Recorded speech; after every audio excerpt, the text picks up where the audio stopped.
जहाँ 16 वर्षीय नाबालिका इनिसा विकको बलात्कार पछाडि हत्या भएको थियो। हामी घटनास्थलमा आइसकेका छौँ। पुरै मरेको सुताको कपालले ढाकेको थियो, झोल प्याडमा मोबाइलको थियो, मोबाइल चाहिँ यहाँ थियो केटाकेटीको। त्यसपछि ब्याग थियो, बोल्नु के भयो भोलि हाम्रो पनि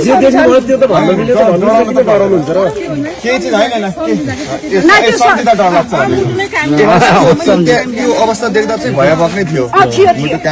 पछि जब आमा आएपछि चाहिँ पुलिसले अब हामीले त देखेनौँ शरीर पुरै एउटै भएको थियो भनेपछि कस्तो मुखी भयो भने एकजनाले त पक्कै गर्न सकेनन् त्यो काण्ड त।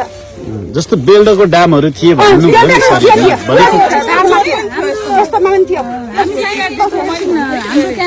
यो सामुदायिक वनको सचिव पनि हो होइन। अनि हामीले सधैँ दाउरा खुलाउँदै थियो शनिबारको दिन। अनि चुनाव लगत्तै दाउरा खुलाउने पनि त्यस्तो भएन, शनिबार दाउरा खुलाउन भन्ने थियो। भइगयो अब गर्नु पनि चढिसक्यो।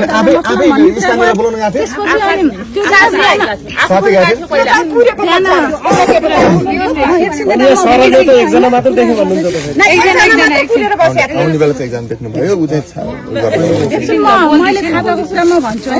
त्यो दिन चाहिँ बिहान 6:15 बजेतिर त्यो केटा र जो अनमल गौली भन्ने केटा र इनिसा नानी चाहिँ सँगै हाँस समातेर हाँस्दै राम्रै रमाइलोसँग माथि आएको चाहिँ देख्नु भएको रहेछ होइन। हाम्रो गाउँको मान्छे हो त्यो होइन।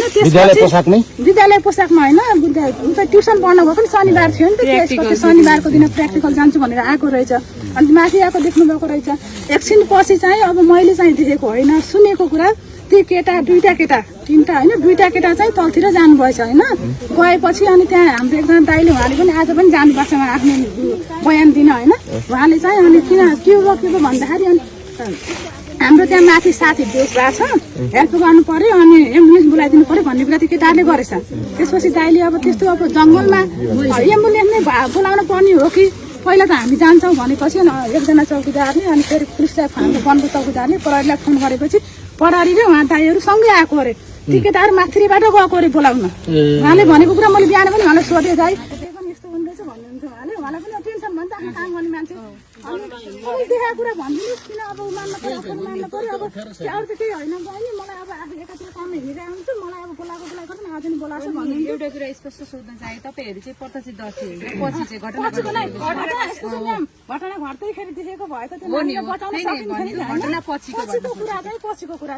अनि चोटपटक थियो कि थिएन हामी यो सोध्न चाहन्छौँ। चोटपटकमा आउँदाखेरि चाहिँ त्यो नानीको यो खुट्टा अब शरीर त हामीलाई देखाउनु भएन सब यस्तो के यहाँ स्थानीय र यहाँको हाम्रो यो यहाँको शहीद पार्कको प्रहरी सँगै आउनु भएको अरे। उहाँहरू आउँदाखेरि केटा जुन केटा भनेको त्यो चाहिँ नजिकै अलि यता बसिरहेको थियो, अरू केटाहरू उता थिए अरे। अब त्यो उनीहरू पछि आएका कि पहिले हुन् कि त्यो त अब जाँचबुझ गरेपछि थाहा हुने कुरा होइन है। त्यो त हामीले भन्नु सकिन्न, देखेको भए भनिन्थ्यो होइन। मैले देखेको चाहिँ त्यो नानीको कपाल पुरै भुतलिएको थियो, यो खुट्टा पुरै यो पैतालाबाट निलो भइसकेको थियो। त्यो खुट्टा चाहिँ दाहिने खुट्टा निला भइसकेको थियो कि पैताला फर्काएर सुताएको होइन। कपडा तल चाहिँ थियो है, कपडा सुताएको थियो, माथि ज्याकेट ओढाइदिएको थियो, कालो त्यो डेटी पाएर थियो, माथिबाट ज्याकेट ओढाइदिएको थियो। त्यो घटना हेर्दाखेरि यस्तो दर्दनाक थियो कि म अझै पनि आङमा गिरिङमा काँडा फुल्छ कि। अनि कस्तो पश्चातापलाई त्यो दिन हाम्रो वनको लागि त मान्छेको चहल पहल हुन्थ्यो, हामीले बचाउँथ्यौँ। यति मलाई यति पीडा हुन्छ कि हाम्रो पनि छोरी छन्, छोरी नभए पनि सबै हाम्रो लागि छोरी हो, महिला दिदी बहिनी। जसरी यो घटना भएको छ नि, यो घटना चाहिँ यति नजिक सामुदायिक वनमा घरहरूका नजिकै यस्ता घटना हुन्छन् भनेपछि इभन यो घटना हामीमा पनि नआउला भन्न सकिन्न के। यो घटना अब हाम्रा पनि छोराछोरी हुन्छन्, हाम्रा पनि छोराछोरीमा नआउला भन्न सकिन्न। त्यही भएर सबैजना पत्रकार आउनु भएको छ यहाँ। यत्रो घटना घट्दाखेरि कस्तो त्यो नानीलाई कति लाग्छ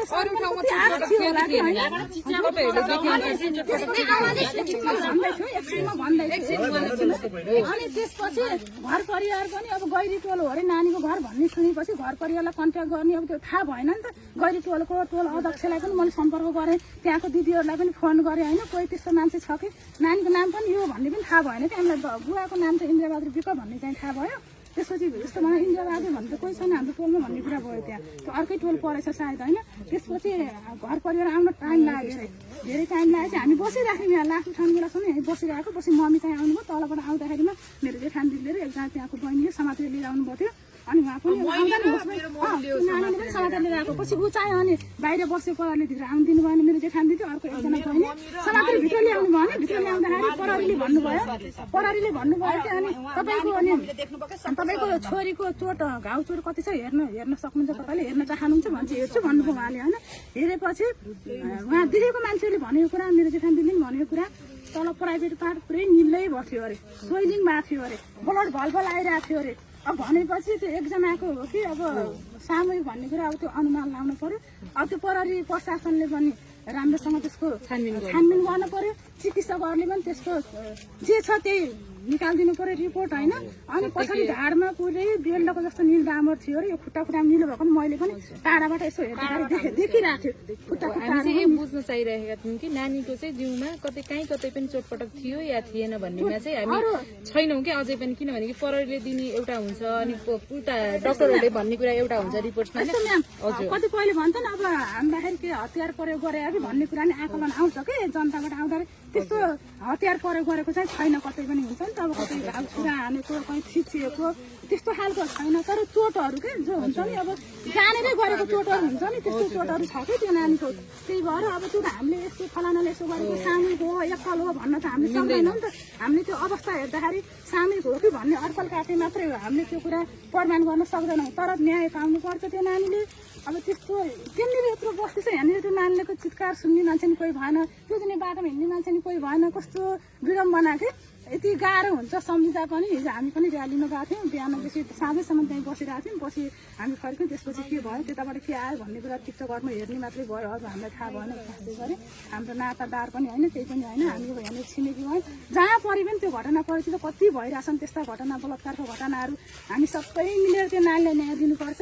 अब दोषीलाई अब फसाउनु भएन मान्छेले फसाउनु खोज्यो भन्ने पनि हुन्छ अनि अब त्यो जो निर्दोषलाई फसाउनु भएन दोषीलाई चाहिँ उगाल्नु भएन कारवाही गर्नु पर्यो अहिले अब अन्य कुरा हुन्छ नि अब सम्पत्तिको पावर देखाउने अब अन्य पावरहरू देखाउने तिनी कुराहरू राजनीतिक पावर देखाउने त्यो कुरा आफ्नो राजनीतिक आस्था सबैलाई हुन्छ म पनि एक ठाउँ आस्था गर्ने मान्छे हुन्ला होइन भयो भनेर अनि यो मेरो पार्टीको मान्छे त्यो तेरो पार्टीको मान्छे भनेर लुकाउनु भएन दोषी छ भने त्यसलाई कारवाही हुन पर्यो अबका दिनहरूमा हाम्रा छोरी चेलीहरूलाई सुरक्षित साथ हिँड्ने वातावरण मिलोस् के गाह्रो छ नि त मेरो पनि छोरी छ एकैछिन आधी घन्टा कतै ढिलो गऱ्यो भने यति तनाव हुन्छ फोन गर्ने कता हो के हो घरमा त्यो मान्छे बसिरहेको हुन्छ आँखा त्यो आउने बाटोमा हुन्छ क्या यस्तै कारणले गर्दा त हुन्छ त्यही हो हामीले बुझेको अब स्थानीय मान्छेले चाहिँ एकजना मान्छेलाई छोरालाई चाहिँ